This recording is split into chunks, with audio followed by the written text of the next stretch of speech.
Em, Pikiran saya waktu itu saya lulus ingin menjadi analis ya dan kerja di sektor terkait keuangan dan finansial lah karena memang saya tadi cerita keluarga saya sebagian besar akuntan gitu.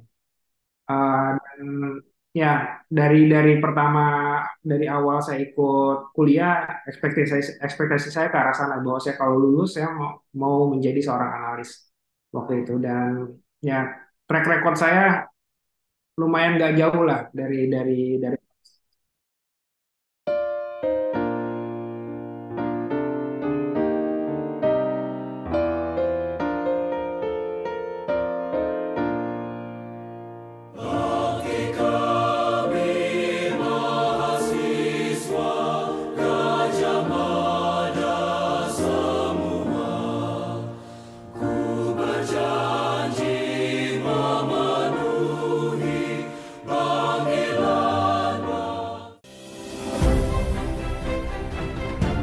Saya Bambang Sadiono di kanal Inspirasi untuk Bangsa. Saat ini orang saya sudah itu bersama dengan salah seorang masuk alumni di Fakultas fisika gitu. IPA. Memang kakak-kakak kelas itu memang inspirasinya dengan di pusat.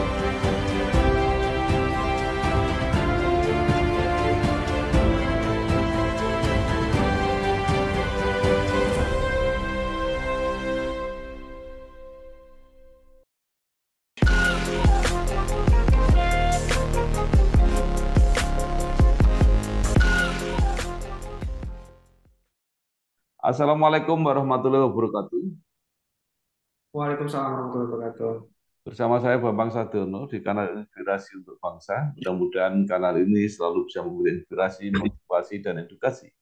Kami sedang mempersiapkan beberapa video wawancara bekerja sama dengan Fakultas MIPA UGM untuk menayangkan para alumni yang merupakan kebanggaan Fakultas MIPA UGM. Saat ini saya sudah bersama dengan salah seorang alumni Fakultas MIPA UGM, yaitu Bapak Febriandi Rahmatullah. Jabatannya adalah Direktur PT Astra Digital Internasional yang memimpin Division Head of Data Intelligence. Apa kabar Pak Febri? Kabar baik Pak, semoga Bapak baik juga dan sehat. Iya, terima kasih. Nah, Bapak Pak Febri ini menyelesaikan pendidikan di S1 Fakultas MIPA Universitas Gadjah Mada, S2 dan S3-nya di Institut Pertanian Bogor. Pernah berkarir sebagai staf ahli bidang ekonomi energi di Kementerian SDM, pernah berkarir juga di ST Salat Mobaili di Saudi Arabia. Kemudian pernah menjadi Head of Revenue Management di PT XL Axiata Terbuka. Pernah juga menjadi Head of B2B Planning and Strategi Vodafone. Dan saat ini menjadi Direktur PT Astra Digital Internasional. Baik, mungkin Pak Febri bisa mulai cerita mengapa tertarik dan termotivasi untuk masuk Fakultas MIPA UGM. Ya, terima kasih Pak Bambang perkenal atas introduksinya ya. Ya mungkin langsung aja Pak ya. Jadi saya waktu itu masuk kuliah di Statistika FMIPA UGM itu tahun 2002. Apa saya memang memutuskan untuk memilih kuliah di Statistika UGM itu karena dua faktor sih sebetulnya. Yang pertama adalah memang saya dari kecil tertarik dengan ilmu-ilmu eksakta, terutama dengan matematika ya. Dan yang kedua, bapak saya dulu profesinya sebagai akuntan gitu. Eh, jadi saya selalu selalu senang lah melihat angka itu. Iya, luar biasa. Nah, eh, bagaimana akhirnya bisa sampai di Fakultas MIPA UGM? Ya, waktu itu pilihan saya, saya berpikir sederhana aja sih Pak. Ya dan dari dua pilihan yang tadi Pak, dari dua background yang tadi ya, saya senang eksak, terutama matematik, orang tua saya akuntan. Waktu itu tahun 90-an saya diperkenalkan dengan komputer lah, 94, 93 itu dan kelihatannya menarik gitu untuk komputer itu. Akan tetapi yang lebih menarik lagi, saya pikir dalam jangka panjang ilmu terkait matematika dan penerapannya itu akan lebih banyak dibutuhkan karena komputer ini makin lama kayaknya makin canggih gitu. Biar agak-agak di tengah, accountingnya dapat gitu, financialnya dapat, bisa diimplementasikan di dunia finance dan accounting, dan saya bisa apa, ngoprek-ngoprek komputer juga. Saya ngambilnya nggak matematik sih, saya ngambil statistik. Dan ya saya akhirnya pilih statistik. Waktu itu saya pilihan pertama saya statistik UGM, dan pilihan kedua saya statistika Unpad, karena yang saya tahu di Indonesia ada tiga universitas ya, ada UGM, Unpad, sama waktu itu IPB lah yang terkenal ada jurusan statistikanya. Akhirnya alhamdulillah saya masuk statistika Unpad waktu UMPTN waktu itu. Maksud saya alhamdulillah saya masuk statistika UGM waktu UMPTN tahun 2002 itu.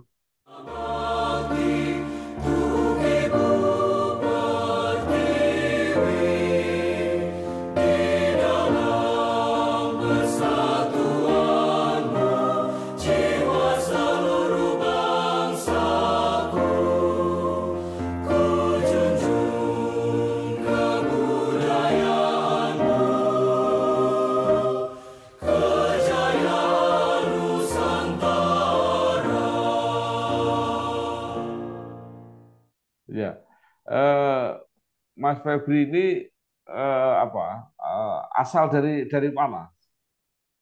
Saya dulu kebetulan pindah-pindah Pak waktu waktu kecil itu ikut orang tua tugas. Jadi tapi terakhir itu saya di Pandeglang, Labuan, di Banten. Iya, jadi luar biasa. Jadi pilihannya termasuk agak jauh ya, dari Pandeglang ke Jogja.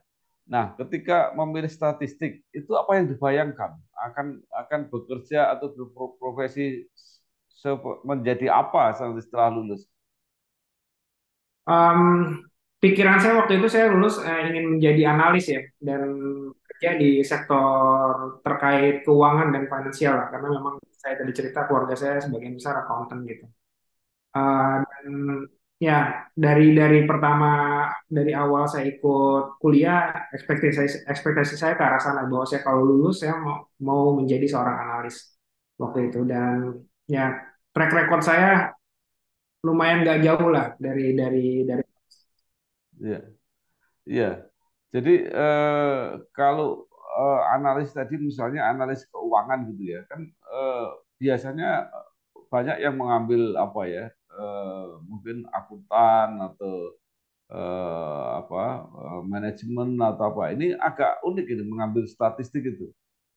Apa argumentasinya itu? Ya, Ya dulu saya pernah ngelihat gini Pak, beberapa orang yang terkenal memanage keuangan itu, ada hedge fund besar di luar negeri itu ya. Rata-rata dia sebagian besar orang matematik gitu, mathematician gitu. Terus orang-orang aktuaris juga yang bikin produk-produk insurance dan keuangan juga eh, orang-orang matematik. Bahkan waktu krisis 2008 juga kan, gara-gara orang matematik bikin subprime mortgage, jadi krisis. Dan menurut saya menarik banget, waktu itu saya ngambil skripsi itu bikin artificial intelligence buat memprediksi harga options waktu itu, dan nggak jauh-jauh dari keuangan gitu. Dan saya pikir juga tadi ya, dengan berkembangnya ilmu dan teknologi komputasi, terus yang kedua apa, semua produk keuangan makin kompleks, maka kemampuan di bidang matematik dan statistik ini akan sangat penting gitu ya, terutama untuk apa, melihat kemungkinan-kemungkinan yang akan terjadi di masa yang akan datang. ya. Jadi ini memang eh, menurut saya agak aneh ya, cukup cukup unik gitu ya. Jadi apa pendekatannya itu. Eh, Apalagi setelah itu skripsinya apa artificial intelligence gitu ya. Tapi didekati dari statistik. Itu gimana cara menerangkannya? Em, Sederhana sih Pak sebetulnya ya. Waktu itu kan kayaknya semua orang masih belum belum belum ngerti lah tentang tentang keuangan turunan itu. Salah satunya orang taunya paling saham gitu. Orang udah bisa kenal saham. Padahal kan ada instrumen yang lain, ada futures, ada options. Dan kalau kita bisa nebak pergerakannya, asumsinya kita bisa ngambil keuntungan gitu dari posisi kita. Yang saya terapkan waktu itu saya bikin kecerdasan buatan atau artificial intelligence. Nggak secanggih sekarang sih Pak, karena dulu kan computing itu harus harus menggunakan resource yang tinggi dan ada di PC. Nah, saya bikin algoritma tersebut buat memprediksi pergerakan harganya si instrumen options itu. Simple sih, cuman ya saya pakai pendekatannya pendekatan matematik statistika waktu itu. Iya. Nah, sekarang pertanyaannya, apakah apa yang ada apa dibayangkan Pak Febri ini terjawab ketika kuliah di statistik UGM ini? Awalnya shock sebetulnya. Jadi ekspektasi saya kan dulu saya senang angka ya. Saya kira belajar statistik dan matematik itu akan belajar angka, tapi ternyata sangat abstrak gitu waktu saya belajar. Lebih banyak belajar filosofi dan pendekatan abstrak. Akan tetapi setelah saya renungi gitu ya, selama ini uh, terutama setelah saya mulai ngambil kuliah S2, ternyata sebagian besar yang saya pelajari secara abstrak dan sulit waktu kuliah S1 di UGM itu sangat mempermudah saya untuk memecahkan masalah. Kayak misalkan kenapa saya harus belajar aljabar gitu sampai beberapa kali gitu. Kita waktu saya harus tesis atau ada problem gitu di perusahaan atau di kantor memerlukan sesuatu yang sangat custom gitu, sangat unik, harus bikin program sendiri. Karena saya ngerti aljabar, saya bisa simplify gitu, dan saya bisa tuangkan hal tersebut ke dalam code dan jadi produk gitu.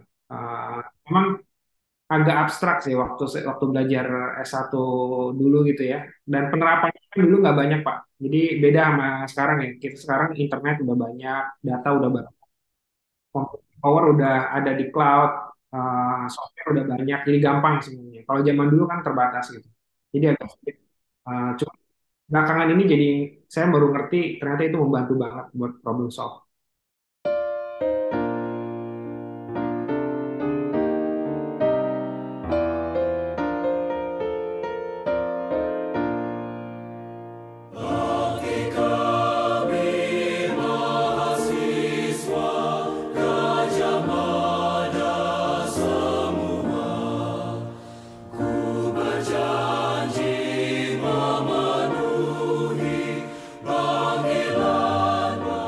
Ya, itu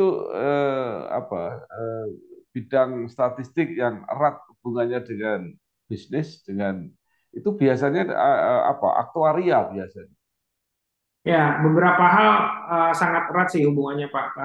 Misalkan di apa di eh, statistik kita belajar analisis data yang adat gitu. Analisis data itu juga sangat penting gimana caranya kita mensintesis problem ke dalam suatu cerita deskriptif buat decompose masalah gitu. Karena kadang orang mau solve problemnya aja nggak tahu gitu. Kalau orang statistik harusnya bisa menjelaskan itu dengan runutan fakta gitu. Terus yang kedua juga selain hal tersebut kita juga terbiasa untuk memodelkan gitu. Sesuatu yang kompleks jadi sederhana dan bisa dijelaskan. Dan ini kita bisa memprediksi kira-kira ke depannya bakal kayak gimana gitu. Itu sangat-sangat Menarik. Nah, tapi apa ya yang agak unik juga dari statistik matematika, tapi S2 S3-nya malah di IPB. Itu apa itu yang dipelajari? ya ini sebetulnya karena waktu S2 dan S3 itu saya lagi bekerja sih Pak, dan saya mostly kerja di Jakarta, jadi jarak yang paling dekat ke IPB gitu. Pilihannya karena itu sih, waktu S2 saya kebetulan dapat bantuan lah dari pemerintah. Waktu itu ada pemodelan ekonomi energi, akhirnya saya kuliah sambil sebagian dibayar pemerintah di IPB waktu itu, ngambil statistik juga. Terus S3 ini saya ngambil di IPB juga tapi lebih ke consumer science kayak gitu. Karena saya pikir selama ini saya selalu mikirin tentang teknis, padahal apapun yang saya kerjakan di sisi teknis ternyata impact-nya sama manusia gitu. Kenapa nggak saya pelajari manusianya gitu? Iya, kalau melihat karir Mas Febri ini eh, pernah di pemerintahan, tapi juga pernah di swasta. Nah, itu apa intinya yang dikerjakan? Ya Pak, ini agak kompleks ya. Saya setiap pulang apa agak sulit juga. Saya setiap pulang ke rumah itu orang tua saya selalu nanya, kamu tuh kerja kamu apa sih? Saya suka bingung jelasinnya gimana gitu ya. Ya, pekerjaan saya itu ada tiga hal Pak. Kalau secara struktur, biasanya saya bekerja itu selalu yang pertama mengerti masalah, terus hipotesa itu biasanya saya kerjakan. Yang kedua saya melakukan itu kegiatan deduktif ya. Terus yang kedua saya melakukan kegiatan induktif, saya ngambil data, saya buktiin gitu ya hipotesa-hipotesa saya. Yang ketiga akhirnya saya bikin perubahan biasanya, kasih usulan gitu. Selalu itu yang saya kerjakan. Misalnya case-nya macam-macam nih, bisa jadi di pemerintahan gitu. Pemerintahan saya misalkan bisa jadi ngelihat apa mix dari supply demand-nya energi, terus kelihatin sensitivitasnya kalau ada yang berubah di sini, berubah di sana kayak gimana, bikin usulan sebaiknya kayak gimana gitu. Terus kalau di swasta, misalkan saya ngelihat siklus hidup konsumen nih dari mulai akuisisi, terus engagement sampai retention gitu ya. Orang mau kabur, saya tarik balik lagi. Ada kelemahannya di mana, saya analisa pakai analisa statistik, saya bikin artificial intelligence, harus dikasih apa orang ini, terus dikasih sesuatu. Bapak kan kadang punya aplikasi nih, misalkan bapak sama istri sama-sama punya aplikasi, terus sama-sama mau pergi dari tempat A ke tempat B gitu. Itu pas lagi order bisa jadi harganya beda-beda Pak. Nah itu di belakangnya ada orang statistik sama orang matematik bikin model. Kan saya kerjakan, tapi selalu kayak gitu. Ada problem, saya bikin hipotesis, saya ngambil data, saya bikin strategi buat manajemen perubahan. Akhirnya terjadilah perubahan kayak gitu.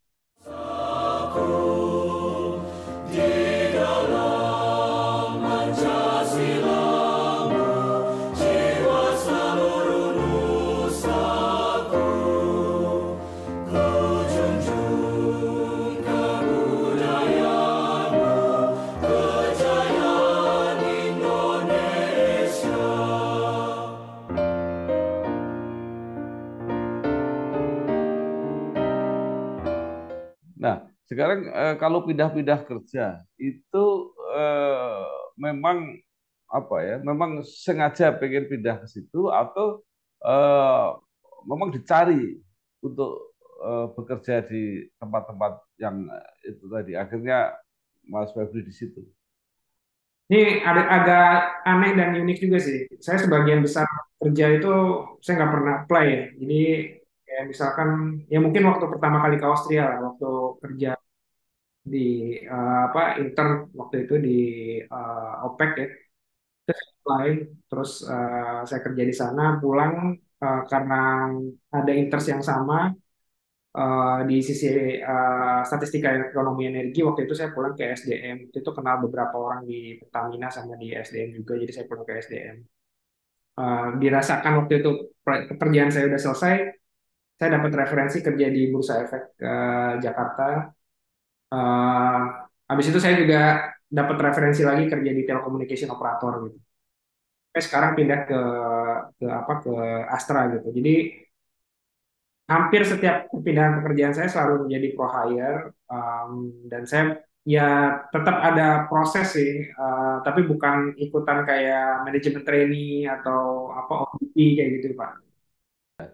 Nah, sekarang pertanyaannya, sekarang di PT Astra Digital Internasional, apakah ini terminal terakhir atau kemungkinan masih mungkin enggak juga? Ini saya udah umur 40 Pak.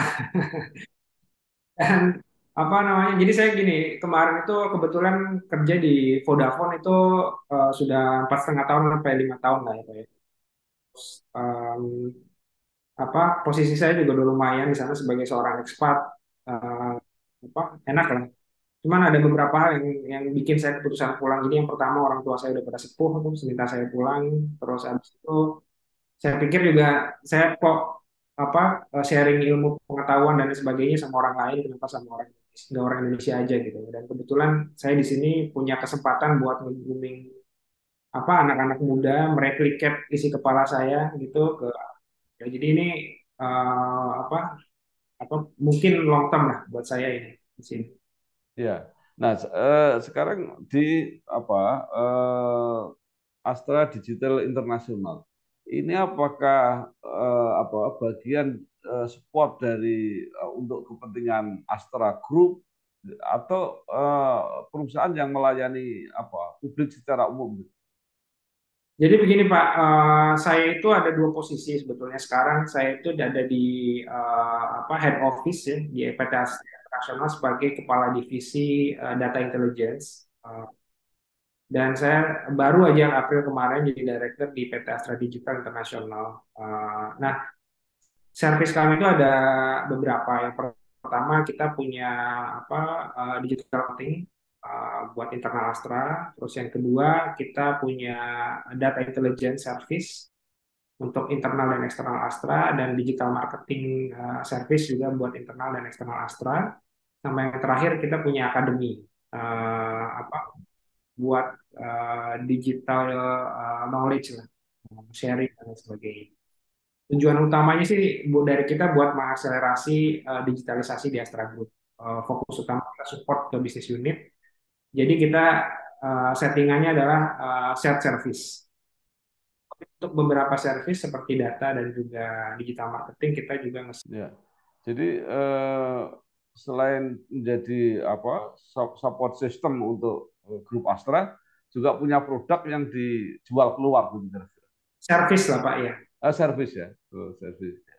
Nah, lalu mungkin bisa diceritakan seberapa apa ya besaran dari apa Astra Digital Internasional ini. Ya mungkin saya cerita high levelnya aja Pak ya. Tim kami sekitar ada 180 orang. Ini dari beberapa apa division yang tadi saya ceritakan. Dari 180 orang itu sekitar 70-an orang itu tim saya uh, buat data intelligence. Uh, service service kami mencakup empat hal yang tadi saya jelaskan. Dan kita juga jadi apa investment army Astra. Jadi kalau ada investment yang kemarin beberapa investment itu dilewatin, terutama digital investment melalui Astra Digital.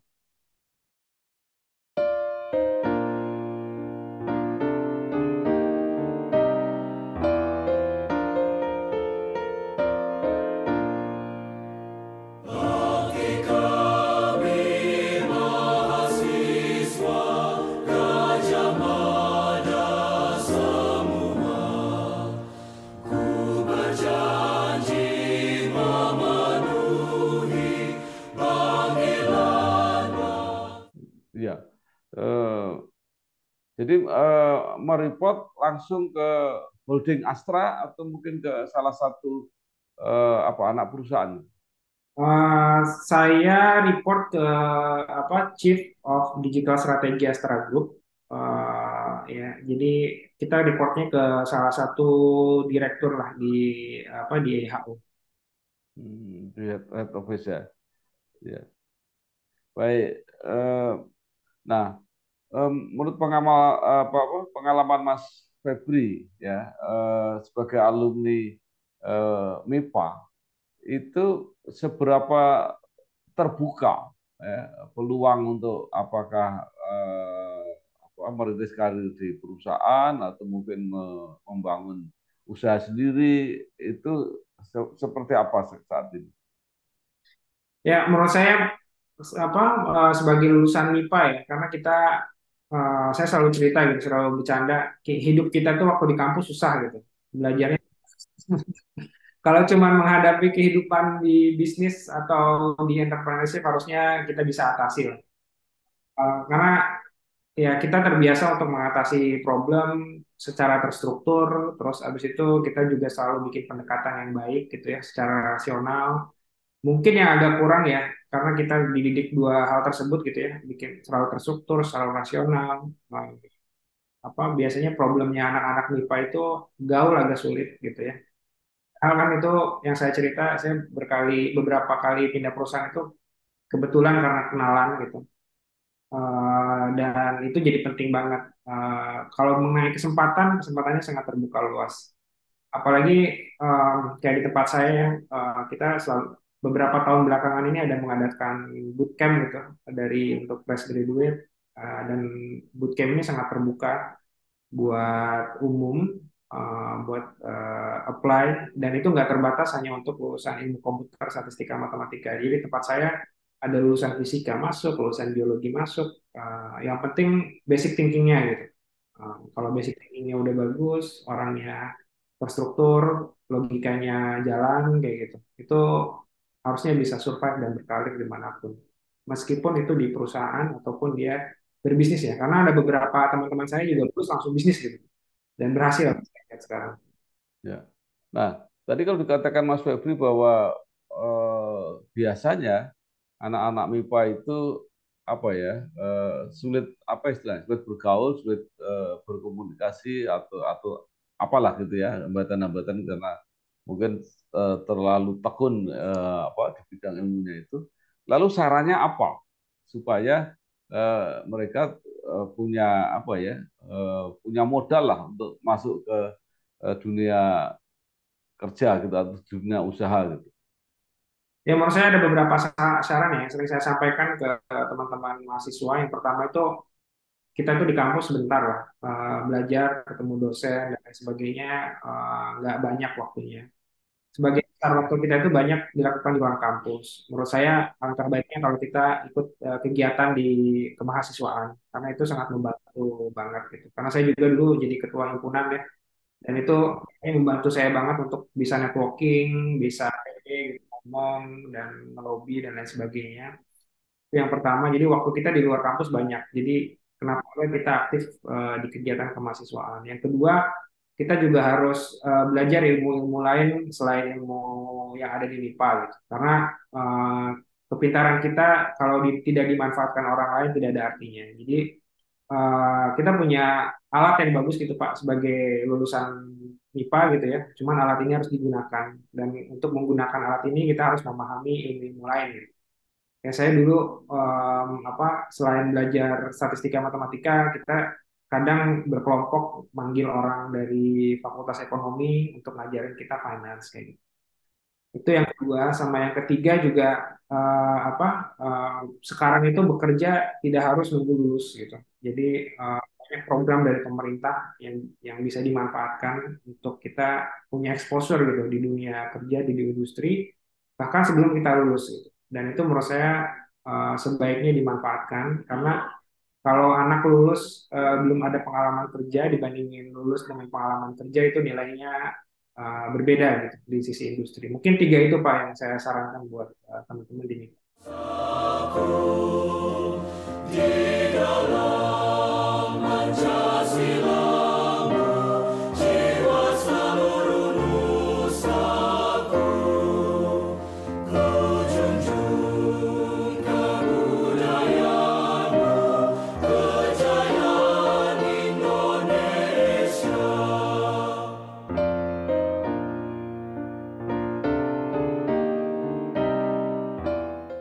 Ya. Nah, situasi semacam itu ya, yang ideal itu eh, sudah terlaksana atau belum di MIPA UGM? Menurut saya somehow udah terlaksana sih Pak. Belakangan ini saya lihat beberapa apa, kegiatan ya, seperti kegiatan yang poin 3 saya bilang tadi, kayak program magang sudah berjalan. Karena situasinya berbeda ya Pak. Sekarang policy dan lain sebagainya mendukung gitu. Gak kayak saya dulu waktu saya kuliah harus susah gitu nyari terus kerjaan dan lain sebagainya. Ini sekarang udah mendukung. Terus untuk belajar ilmu-ilmu lain di luar keilmuan kita juga udah ada kegiatan mata kuliah Fakultas Selekta gitu yang bisa diisi dengan ke mata kuliah yang um, soal inginkan gitu. Jadi sama jalan. Tapi mungkin yang perlu ditambahkan ya adalah dosen-dosennya atau guru-gurunya itu sendiri kali ya. Karena kan itu juga perlu exposure gitu. Kalau bisa sih yang magang bukan cuma mahasiswanya tapi dosennya juga gitu. Ya, kalau lagi ngajar apa, ngasih use case, ngasih ilustrasi itu align gitu sama yang ada di industri gitu. Jadi mungkin itu sih tambahan saya. Eh, ya, yang menarik juga pengalaman Pak Febri ini kan bekerja di banyak negara gitu ya. Nah, sebenarnya seperti apa perbandingannya itu di dalam situasi apa zaman teknologi ini ya, terutama teknologi digital dan berbagai variasinya itu. Kemampuan anak-anak Indonesia ini seperti apa kalau dibandingkan dengan pengalaman Mas Febri di banyak negara? Saya selalu mikir kayak gini sih Pak, kemampuan di kita yang kurang itu ada dua yang saya sering sampaikan juga sama teman-teman mahasiswa. Yang pertama, kita kurang fasih berbahasa Inggris ya. Eh, jadi kita harus apa lumayan fasih lah berbahasa Inggris karena itu bahasa internasional yang common dipakai dimanapun. Yang kedua itu kita tuh kurang pede gitu. Ada beberapa kolega kita dari negara yang lain yang bahasa Inggris yang menurut saya nggak bagus-bagus amat, tapi karena mereka pede gitu ya, berani ngomong dan sebagainya, akhirnya mereka seringkali dipekerjakan gitu ya. By the time mereka udah lancar ngomong, barulah dia jadi profesional. Kalau dari sisi kemampuan teknis dan kemampuan akademis, saya rasa tidak diragukan atau tidak disangsikan lagi lah. Orang Indonesia ini pinter-pinter.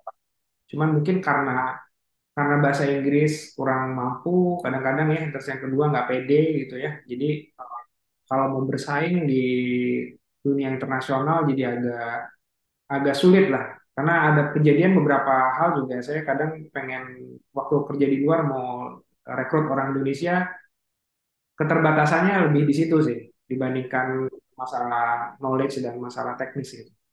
Ya. Nah, apa saran yang lebih baik? Apa, apakah harus apa persiapan sambil kuliah itu, misalnya kemampuan bahasa Inggris, atau bekerja di luar itu nanti otomatis akan apa membuat lancar gitu? Gimana? Ya saya terus terang waktu dapat kerjaan keluar itu belum pernah ikut les bahasa Inggris, belum pernah ikut les TOEFL gitu. Karena modal nekat aja dulu kerja di luar. Eh, ya kalau bisa nyemplung langsung bagus sih Pak. Jadi saran saya kalau memang punya keberanian dan ada kesempatan kerja di luar Indonesia itu adalah hal yang baik gitu. Walaupun cuma beberapa saat ya. Karena mau nggak mau kita dipaksa buat survive gitu. Saya pernah kerja di luar ngadepin orang dari 52 warga negara yang berbeda ya. Jadi macam-macam banget. Gitu. Jangankan ngomong perilakunya mereka, cara mereka makan, cara komunikasi aja beda gitu. Jadi kita harus survive banget. Terus yang kedua, mau nggak mau kan kita kepaksa ngomong Pak pakai bahasa Inggris dan kerja dengan speed sama thinking yang sama sama mereka. Jadi kita gitu banget. Dan menurut saya dengan kemajuan teknologi sekarang Pak, kita ada di Indonesia itu nggak menutup kemungkinan bisa bekerja untuk pekerjaan di luar Indonesia gitu. Jadi itu memungkinkan banget gitu ya dibandingin waktu saya lulus dulu gitu tahun 2005. 2006.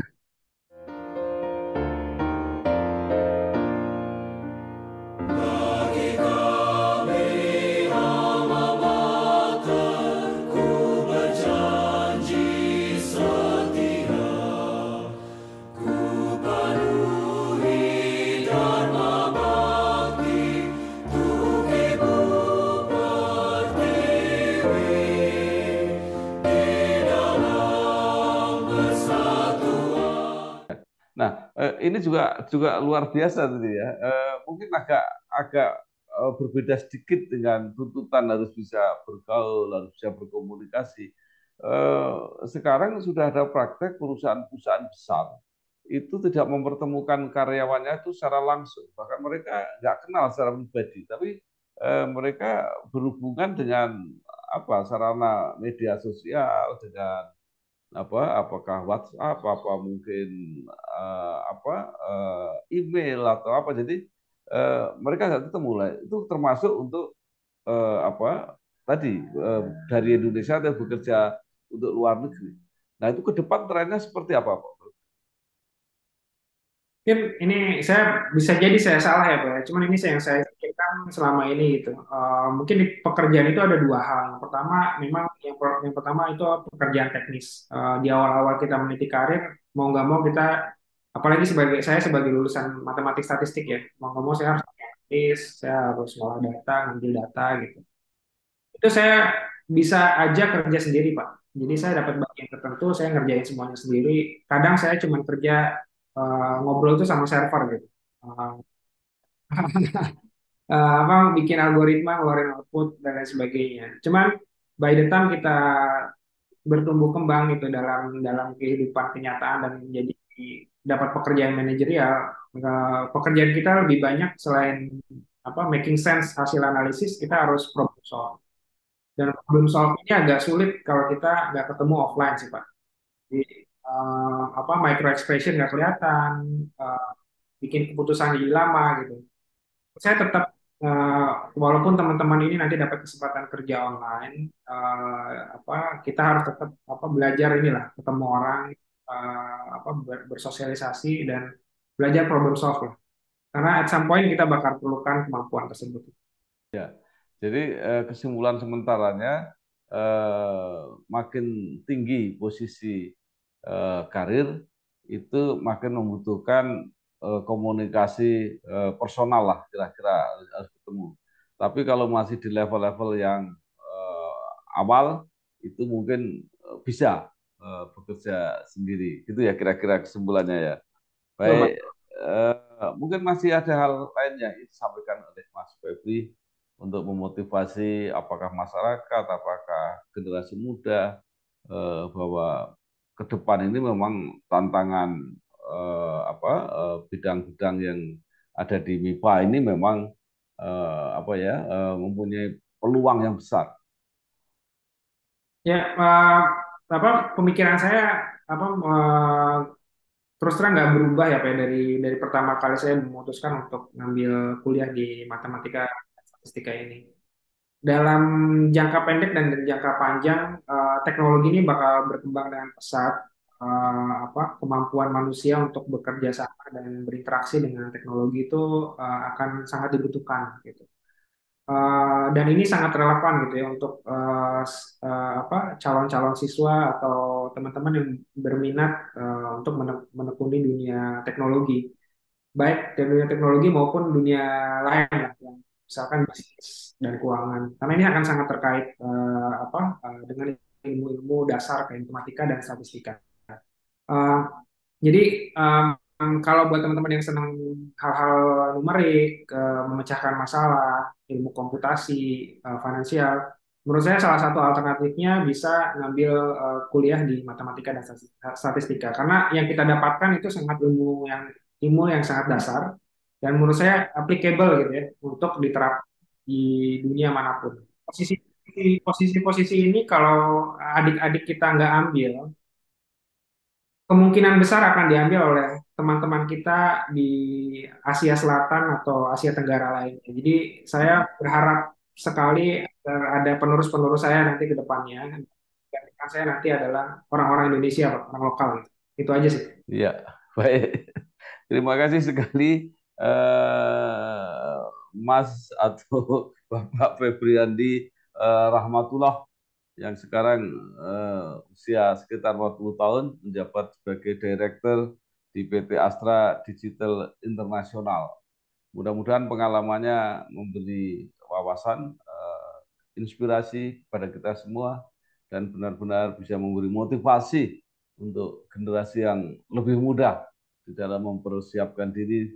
Tadi dikatakan Mas Febri bahwa ke depan ini peran teknologi di industri terutama akan menjadi semakin menentukan. Baik, terima kasih. Sukses terus, Mas Febriandi Rahmatullah.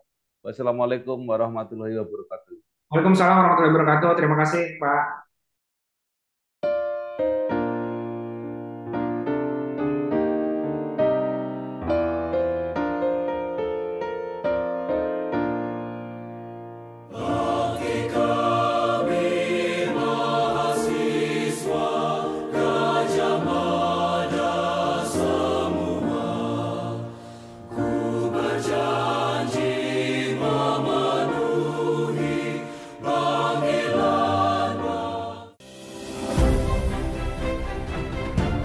Saya Bambang Sadjono di kanal Inspirasi untuk Bangsa.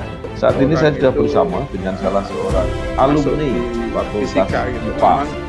Kakak-kakak kelas itu memang inspirasinya dengan di pusat